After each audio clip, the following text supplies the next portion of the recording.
Kembali lagi bersama saya, Pisko Juandra di Aktual TV.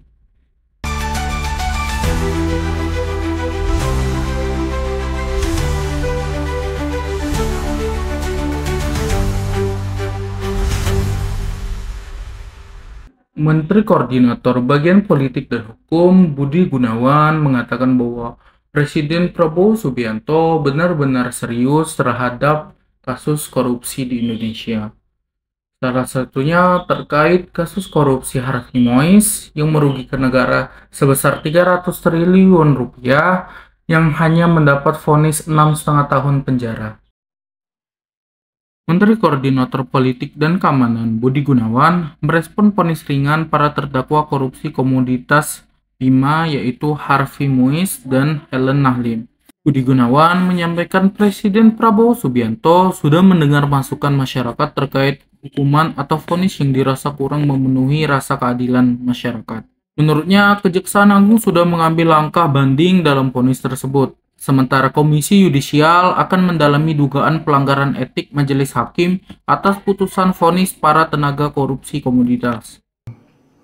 Hukuman atau vonis yang dirasakan kurang memenuhi rasa keadilan masyarakat, pemerintah dalam hal ini Bapak Presiden itu sangat mendengarkan masukan-masukan dari masyarakat, di mana vonis yang diberikan ini dirasa kurang adil gitu, kurang memenuhi rasa keadilan masyarakat, sehingga Presiden sudah memerintahkan juga pada Pak Jaksa Agung untuk melakukan upaya banding terhadap putusan vonis tersebut. Di samping itu, dari Komisi Yudisial juga sedang melakukan pendalaman yang terkait dengan kemungkinan adanya pelanggaran kode etik atau pelanggaran-pelanggaran lainnya yang dilakukan oleh para pihak, baik itu dalam hal ini tentunya hakim. Dengan putusan vonis yang memang rendah dan kemudian ternyata Kejaksaan Agung mampu untuk mengungkap adanya penyebab ini menjawab pertanyaan awak media terkait putusan yang aneh itu, putusan yang dianggap tidak adil itu berupa suap terhadap hakim. Vonis tersebut terkesan memberi kesan seolah-olah hukum tajam ke bawah dan tumpul ke atas. Dilakukan untuk Budi mengatakan Prabowo hakim sudah memerintahkan Jaksa Agung begitu, Pak. mengajukan Terima kasih banding banyak, terhadap vonis Harvey Mois, serta KY juga kini sedang menggali dugaan pelanggaran kode etik terhadap hakim yang mengadili kasus Bima. Yang pertama, bahwa Bapak Presiden sudah jelas di dalam arahnya kepada kita yang tergabung di dalam DES, pencegahan dan penanganan tindak pidana korupsi, bahwa penanganan terhadap tindak pidana korupsi harus tegas dan tanpa ragu-ragu. Nah, itu yang sedang kita kerjakan, dan sejak DES ini dibentuk, tadi sebagaimana yang telah disampaikan oleh Pak Jaksa Agung, ada 6,7 triliun rupiah yang sudah bisa diselamatkan. Uangnya ada dan sekarang ada di akun BRI.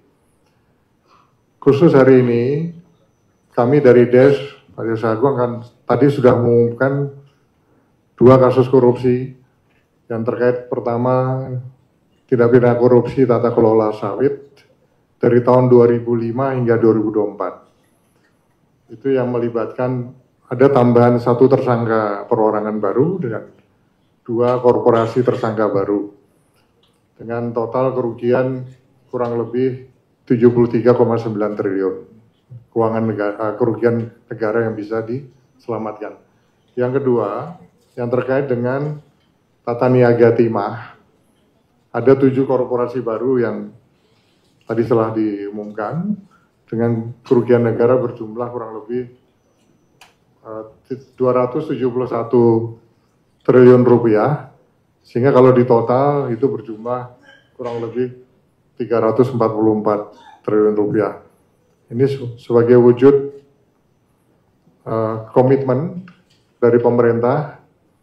Jadi istilah-istilah yang katanya ada yang mengistilahkan kalau penanganan korupsi itu tajam ke bawah, tumpul ke atas. Tunggu saja, kita banyak nanti episode-episode berikutnya yang akan kita umumkan begitu. Ini baru awal ya, baru awal, hasilnya sudah spektakuler. Dan pemerintah berkomitmen untuk terus memperkuat langkah-langkah penegakan hukum yang semakin responsif dan memenuhi rasa keadilan masyarakat. Sehingga semuanya ada kepastian hukum dan memenuhi rasa keadilan masyarakat. Terima kasih, Aktual TV.